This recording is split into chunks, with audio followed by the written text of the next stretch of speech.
The silence of a house you built but no longer command is a specific kind of heavy. It weighs on your chest like a lead apron, pressing the air out of your lungs one shallow breath at a time.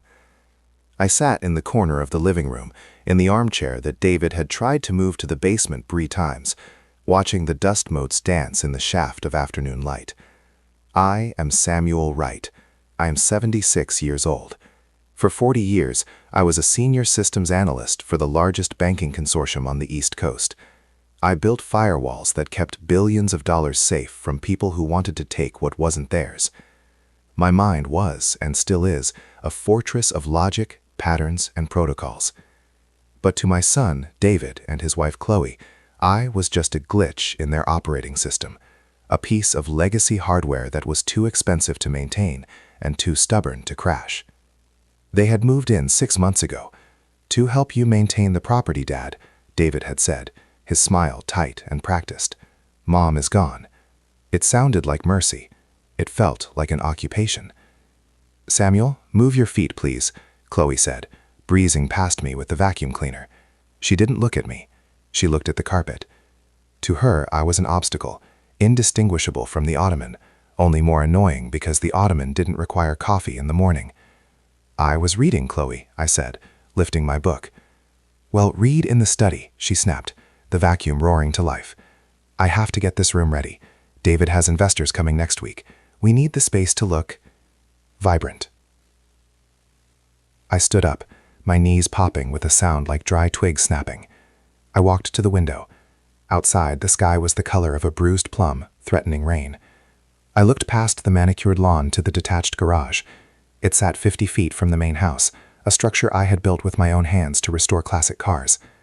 Now it was a black box. David had padlocked it the week they arrived. "Hazardous materials, Dad," he had lied, not meeting my eyes. "Chemicals for the startup. It's not safe for you." He treated me like a child who would drink bleach if left unsupervised. I knew ventilation systems. I knew chemical safety. But I had played the part of the compliant retiree because I wanted peace. I wanted to believe that my son, the boy I had taught to solder circuit boards, still had a heart beating beneath his designer shirts. "I'm going to get the mail," I announced, grabbing my cane. "David usually gets the mail," Chloe shouted over the vacuum. "David isn't here," I said, opening the front door before she could protest further. I stepped out into the cool, damp air. The drizzle was starting, a fine mist that clung to my cardigan. I walked down the long driveway, the gravel crunching rhythmically under my shoes. I reached the mailbox, but I didn't open it immediately. I paused. I felt a vibration in my pocket. I pulled out my smartphone.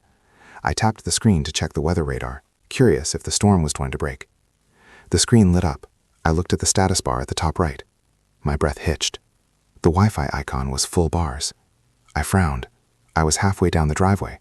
Usually the signal from the house router, Wright guessed, the network they allowed me to use, dropped to a single bar out here. But this signal was screaming strong. I swiped down to open the settings. I needed to see what I was connected to. Connected.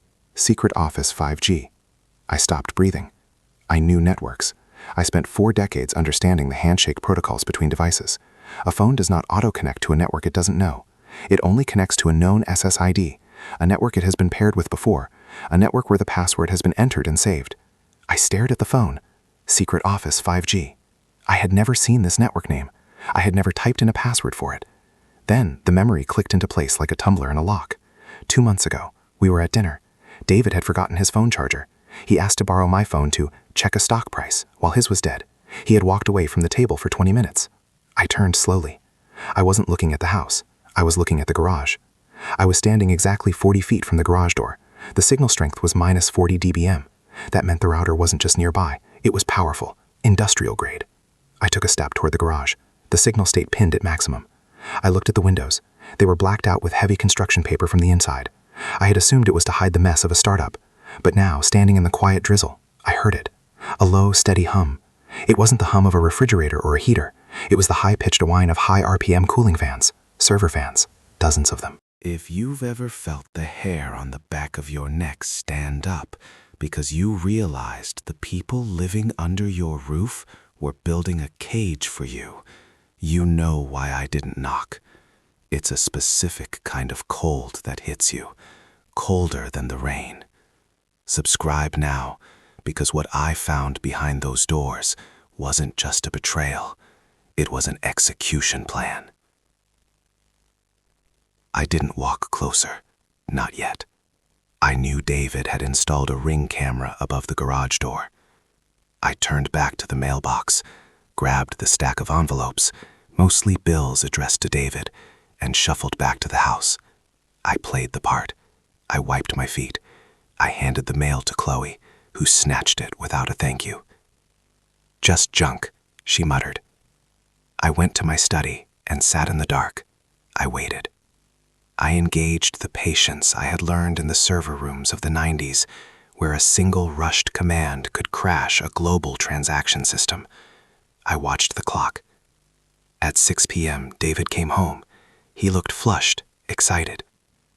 "We have a business dinner tonight, Chloe," he announced, loosening his tie. "With the venture capital guys?" Chloe asked, glancing at the closed door of my study. "He's fine. There's leftover lasagna." I listened to their footsteps on the stairs. I listened to the shower running. I listened to the front door open and close, and the purr of their Audi engine fading down the street. I waited another 10 minutes, just to be sure. Then, I moved. I didn't take my cane. It made too much noise. I slipped out the side door of the mudroom, avoiding the front porch camera. I hugged the shadows of the hedges, moving with a stealth I hadn't needed since Vietnam. I reached the side door of the garage. It was a solid steel door I had installed for security years ago. The padlock was new. It was a high-end biometric scanner. David loved his gadgets. He probably thought this was impenetrable. But David was lazy. He was the kind of boy who would buy a $1,000 safe and write the combination on a sticky note attached to the back. I knelt down in the mud near the retaining wall that ran along the side of the garage. I ran my hand along the third brick from the bottom. It was loose. It had been loose since 1998, when David was 16 and needed a place to hide his cigarettes. I pulled the brick out. There, resting in the dirt, was a brass key. It was the physical backup key for the deadbolt.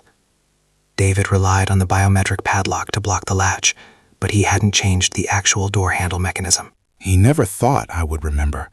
He thought my memory was a sieve. He was wrong. My memory was a vault. I put the key in the lock. It turned with a smooth, silent click. I pushed the door open and stepped inside. The heat hit me first. It was dry, stifling, and smelled sharply of ozone and hot plastic. It smelled like a data center. I fumbled for the light switch, but I didn't need it. The room was bathed in the eerie, pulsating blue glow of LED indicators. It wasn't a workshop. It wasn't a storage unit for hazardous chemicals. It was a command center.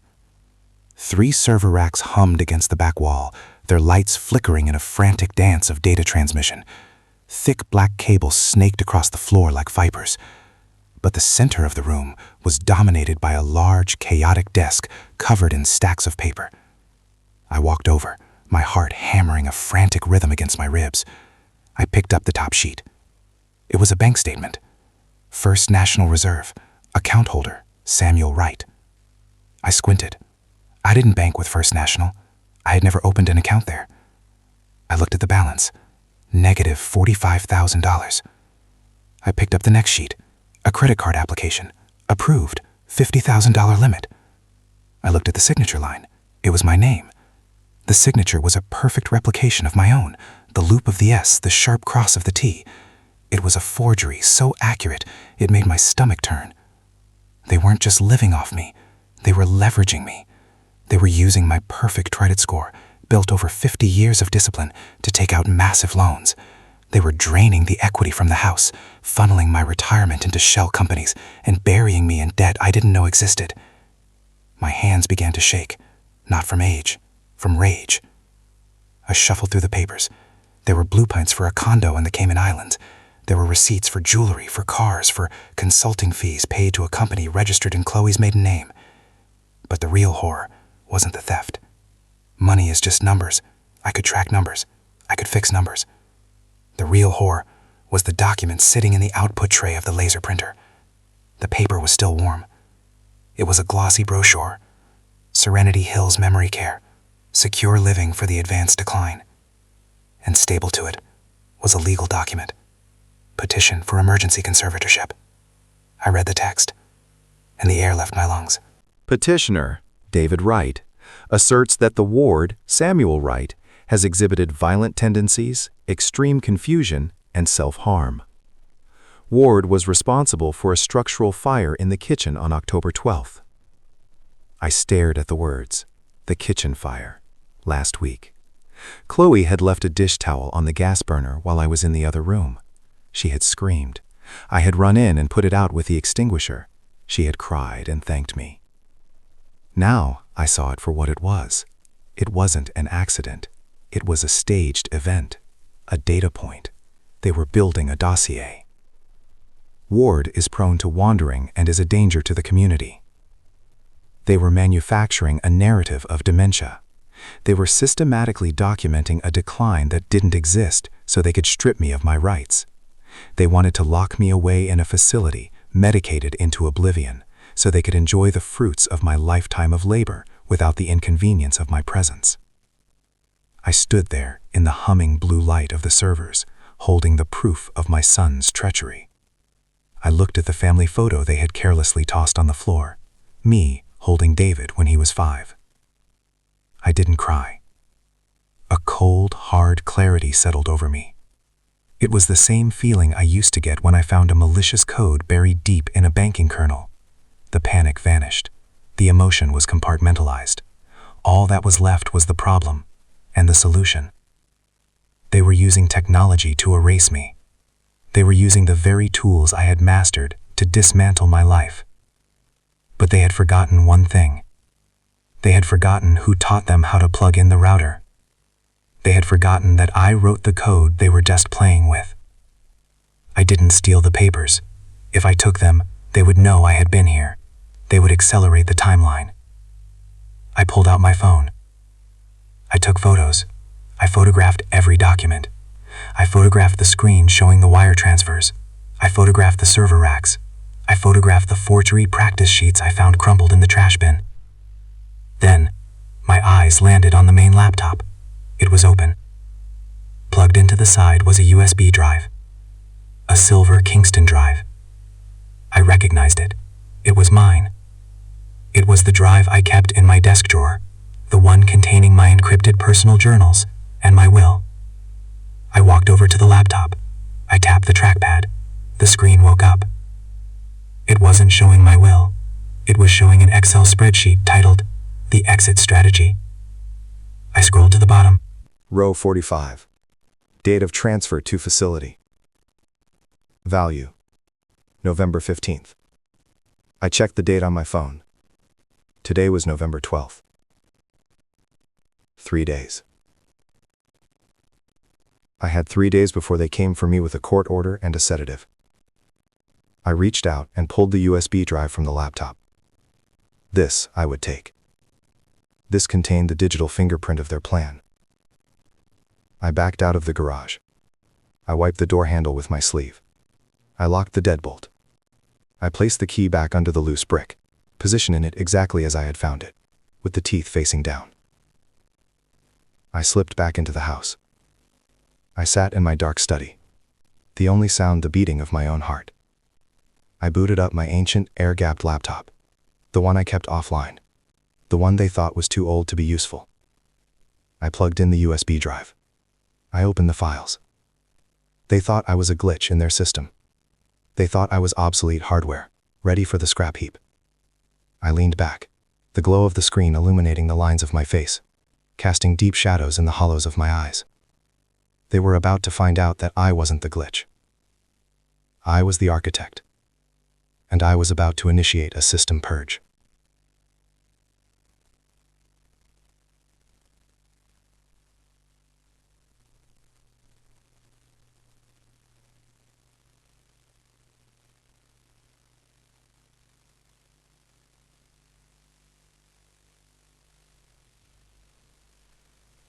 Chloe looked up, a slow, cruel smile spreading across her face.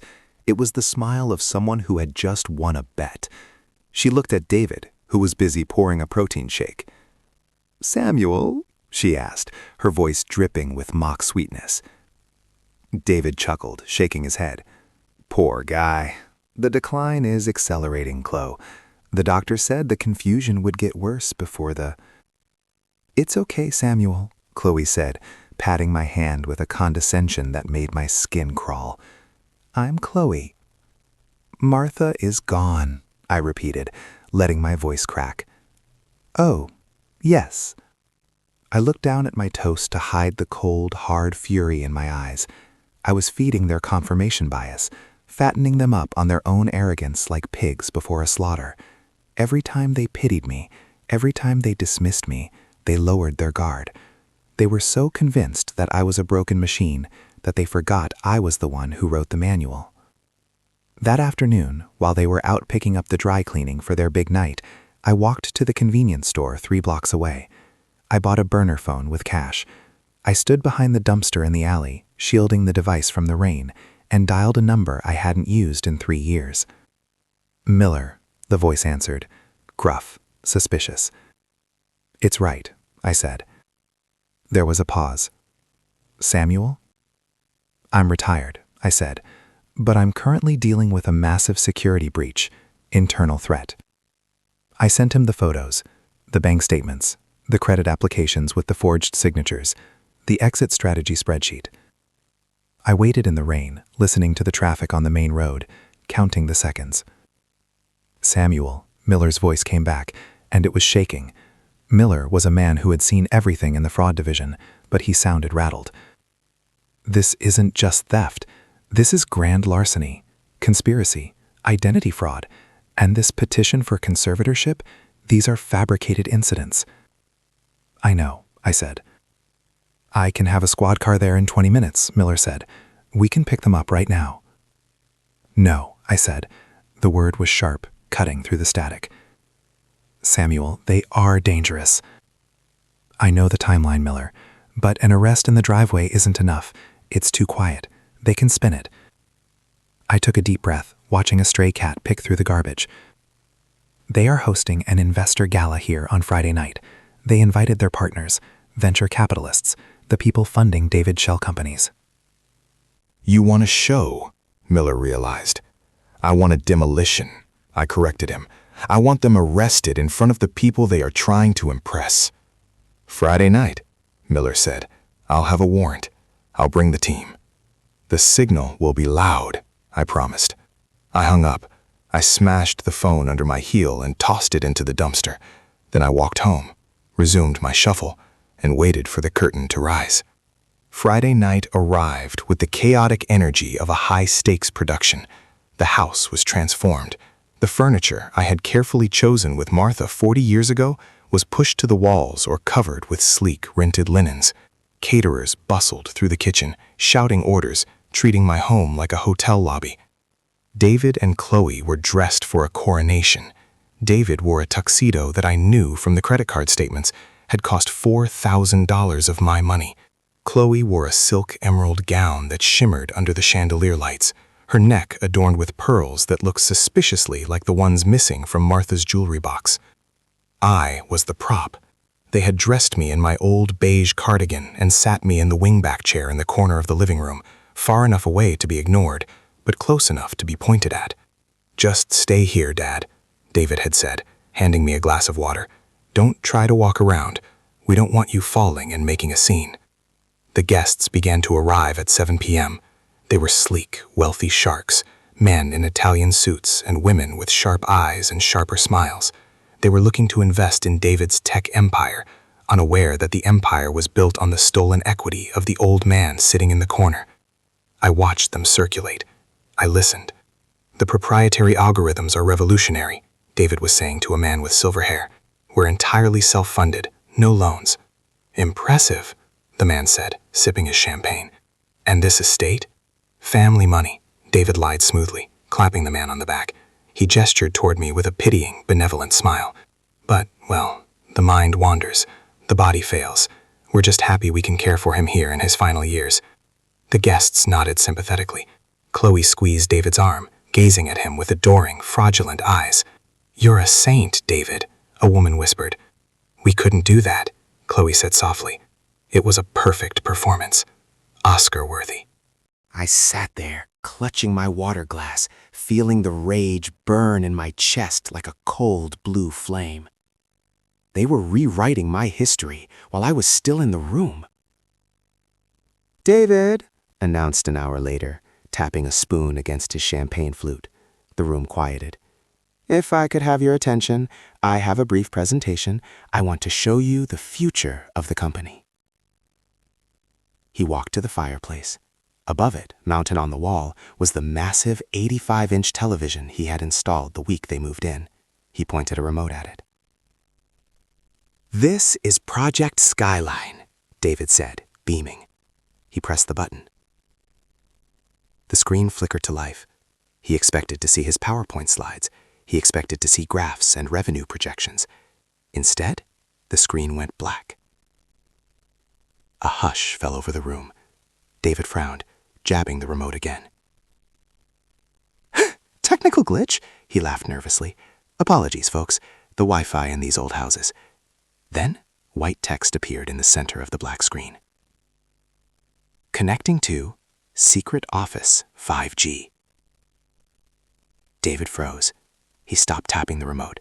He stared at the network name. He knew that name. It was the hidden network he thought no one else could see. "Chloe," whispered, stepping forward. The screen shifted. It wasn't a slide.